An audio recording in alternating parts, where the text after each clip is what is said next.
speaker. He received his PhD from the George Washington University. I was a member of his dissertation committee, but Peter Vail was his dissertation advisor. My first reaction upon reading his dissertation was that it would likely increase conflict among the various fields within system science. The reason is that it is possible to disagree with some of the judgments about which fields emphasize which concepts. Nevertheless, I found his ideas novel, intriguing, and useful. A year ago, in a talk in Vienna, Austria, I referred to Eric's study in a lecture on the history of the cybernetics movement in the United States. In the question and answer period, most of the questions concerned Eric's work. That experience persuaded me that the basic ideas in his dissertation need to be more widely known in the systems and cybernetics community. So here he is to present them. Well, it's a pleasure to be with you all this morning. My name is Eric Benton. I'm at the University of North Carolina at Pembroke. And the title for my talk this morning is The Underlying Assumptions of Several Traditions in Systems Science. And I've tried to put on this first slide the premise of all of my remarks this morning. Now, systems approaches do share a number of philosophical assumptions that aren't widely shared by a lot of other sciences. Jackson, for example, has suggested that they all share holism as a philosophical assumption. At the same time, Dr. Uppleby and I have published a paper in which we demonstrate that the major ideas of systems theories have really been developed somewhat in isolation from each other. The major leaders in these different strands of system sciences were often aware of each other, but for the most part attended different conferences and didn't otherwise engage in other collaborative efforts. Now, there may be a number of reasons why this is the case, but the premise of my talk this morning is that one of the reasons could be that there were major philosophical assumptions in which these different strands of system science differed, so that it was not easy for them to find common ground, and that there would be differences in philosophy among groups such as, say, operations research and general systems theory. Jackson has also suggested that if system science is going to continue to develop effectively and rapidly, that what he's called for is that there needs to be an integration and synthesis of the underlying assumptions of the field. So what are the kinds of assumptions that I'm talking about? I've gathered long lists of the various philosophical assumptions on which people may take different stances, and these 8 will be those that I'll refer to later in my talk that were part of a particular study. But I've gathered a whole long list of things that would include others, such as assumptions about competitive or cooperative dynamics, how paradox is treated in your assumptions.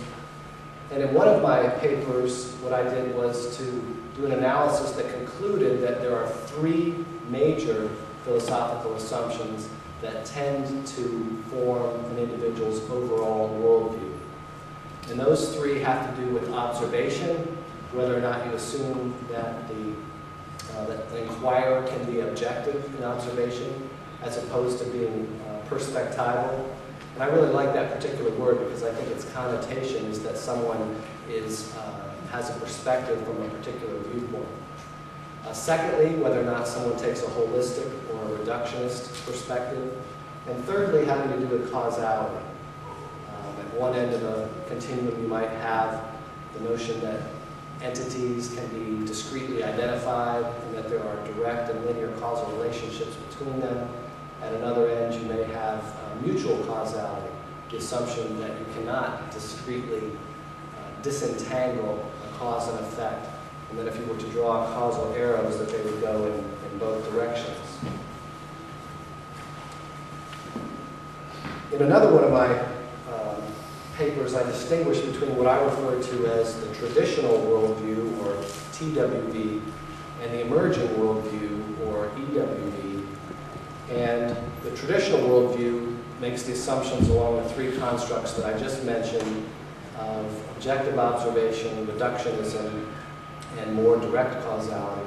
The emerging worldview makes assumptions of perspectival observation and holism and mutual causality.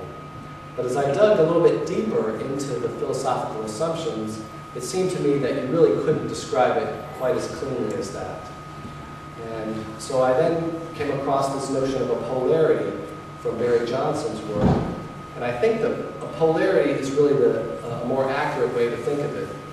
And typically the traditional worldview assumptions emphasize, sometimes almost exclusively, just one side of a polarity, whereas the emerging worldview assumptions really recognize that there is a polarity, which is, the definition of that is a pair of interdependent opposites. So if you were to assume mutual causality, for example, it doesn't mean that you're excluding the possibility of there being linear relationships between variables in some localized instance. It's just that you're saying that's not the only thing that you're making assumptions about pertaining to philosophy around causality. What Barry Johnson's work has suggested is that if you look at a polarity graph, which is what I have here, you see in red reductionism on the left and holism on the right. The polarity graph has the advantages of the poles listed in the upper quadrants and the disadvantages listed in the lower. And his work suggests that the best scenario is if you can keep a positive tension between both poles. But that's when you're most likely to experience the benefits of both sides. But more often what happens is that we tend to emphasize one side over the other. And again, his work suggests that if you overemphasize one side, you're likely to experience the disadvantages of that side. And what happens is that people will kind of traverse these four quadrants in a figure-8 form. So that, for example, if you started with a reductionist view, you just experience the benefits of the upper left quadrant there around uniqueness, about taking care of the part, about individual autonomy and so forth. But if that was your only focus, over time, you're going to go down in that lower left quadrant and experience some of the disadvantages of that reductionist view. So you'll see that there's a neglect of the whole. And when people start to experience that dynamic, they start searching for answers and saying, we should take a holistic perspective. That'll help solve these problems. So then they follow the figure-8 up to the upper right-hand corner, and they start to get the benefit of equality and synergy and so forth. But again, if you focus only on a holistic perspective for too long, you'll experience the disadvantages of that. And Johnson's work suggests that you can keep just looping around this figure-8. And where I've seen that most dramatically in my experience is in organizations that I've consulted to around organizational structure, where you could put decentralized on one pole and centralized on the other. And you have an organization that's centralized, and they realize that they're not dealing with the unique features of certain customers, and employees' creativity may be stifled a little bit, so some bright manager comes along and says, well, let's decentralize the structure. And they start to get the benefits that they weren't getting previously. And everyone's happy for that for a while, but then they start to experience the disadvantages, and probably the manager changes, and the next one that comes in wants to make some improvement, immediately sees these disadvantages, and says, let's go back to, they won't even know the history perhaps, let's go to a centralized structure. And I've been with some organizations in a consulting or otherwise capacity for about 20 years and seen them kind of go back and forth about every 18 months to 2.5 years as they just continue to circle through a polarity chart like that. What I'd like to share with you now is to go into a little bit more depth about the three major constructs that I mentioned. And the way that I want to do that is through a series of visual images. And so this one is for mutual causality. And this is a cartoon by Ashley Brilliant. I think what's nice about this cartoon is it really does ask us to revisit our assumptions about cause and effect. And my guess is that if you went and asked each of these fencers who started all this, they'd both say, the other one did.